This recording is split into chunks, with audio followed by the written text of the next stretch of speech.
Going old school on y'all motherfuckers. Some of y'all been subscribed to me since 2008. And if you remember back in the day, I used to have hip-hop music like this playing in the background while I spoke my mind. Living in the moment, enjoying myself.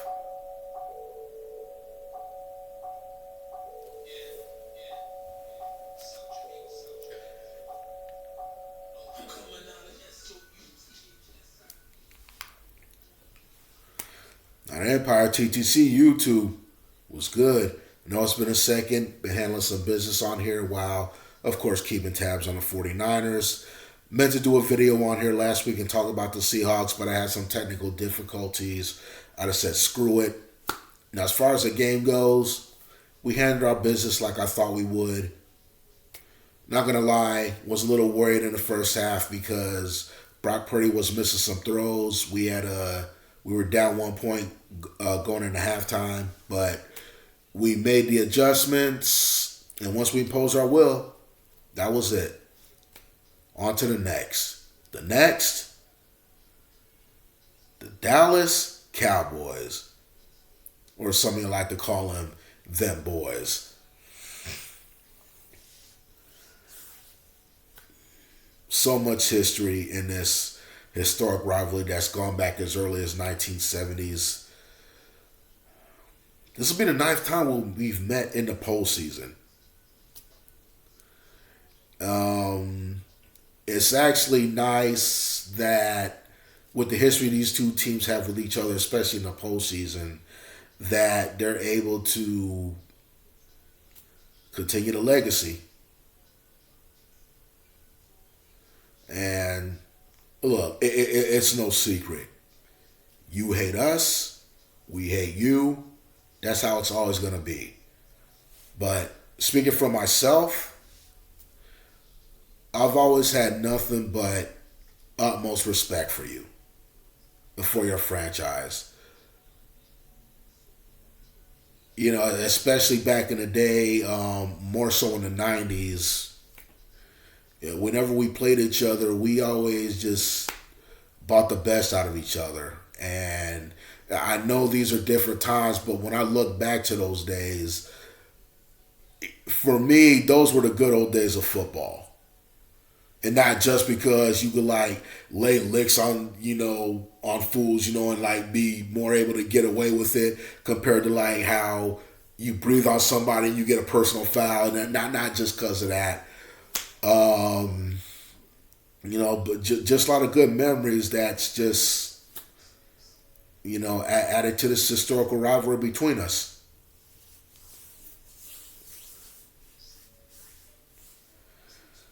But you wanted us, and now you got us. Sometimes you got to be careful what you wish for, because I honestly don't think you know what you're in for. I mean, I've seen your last 2 games. Your season finale against the Redskins, I know it probably didn't mean much. I know it's just the division rival, but you really laid an egg like that and stumbled into the postseason. See, now I already got questions. And the Buccaneers, which you handled your business, you look pretty good. Props on that. But ask yourself this. Do you really believe this year's Tampa Bay Buccaneers deserve to be in the postseason at 9-8? Shit. We beat the Buccaneers too during the regular season. And that was Brock Purdy's first start. So what are you trying to sell me? That you're a better team? Okay. You are a better team.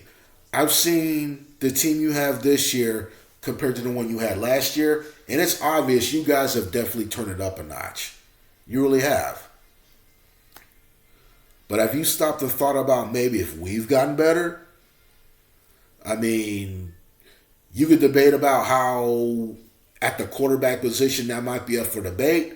But so far, Brock Purdy has been checking off the boxes. He doesn't play scared. I found that out when he came in for Jimmy G against the Miami Dolphins when the Dolphins sent everything pressure-wise at Brock Purdy to try to distract him. Nothing worked. The boy played with poise. He handled business, and he's been doing that since. And the good thing is, he doesn't have to do it all by himself. Just get it to the playmakers and let them do the work.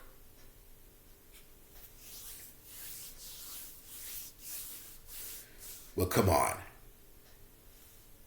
CMC, Deebo Samuel, George Kittle, Brandon Ayuk, Elijah Mitchell. I'll even throw Juszczyk in there. Juice. So many weapons.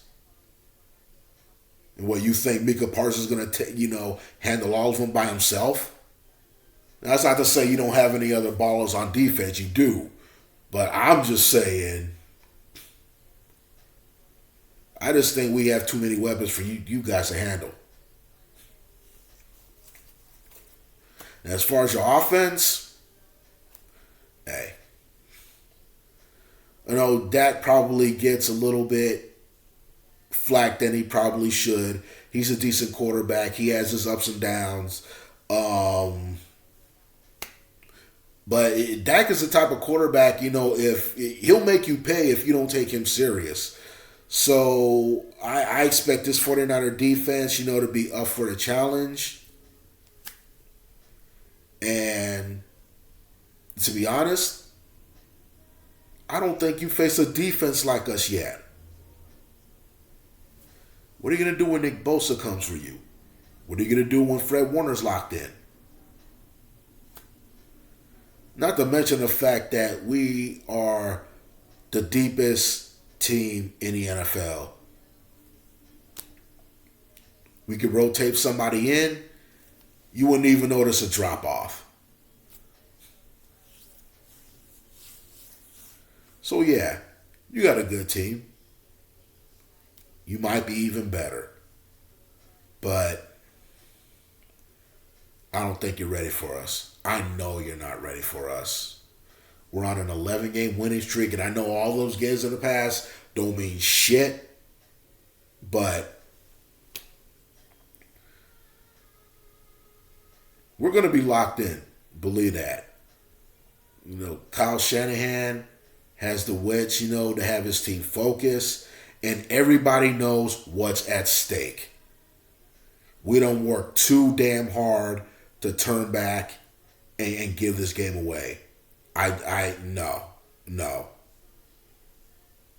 We're going to go in there Sunday. We're going to handle our business. And that's that. You don't know what you're in for, Dallas. It's going to be a long day for you. It's not going to be an easy game by a long stretch, and I expect it to be a dogfight, but eventually we're going to solve you. We're going to figure you out. And once we do,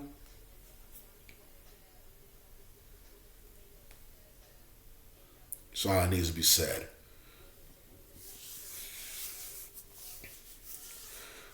I done enough talking. Matter of fact, I'm honestly done with all this talking, and I'm not watching ESPN. I'm not watching First Take. I'm not watching Undisputed. I'm definitely not listening to what the fuck Skip Bayless says. That's the last motherfucker I'm listening to. I just want Sunday to get here so we can get this game under with and dance. I'm ready to dance. Let's do this, Niner Empire. Let's get this dub.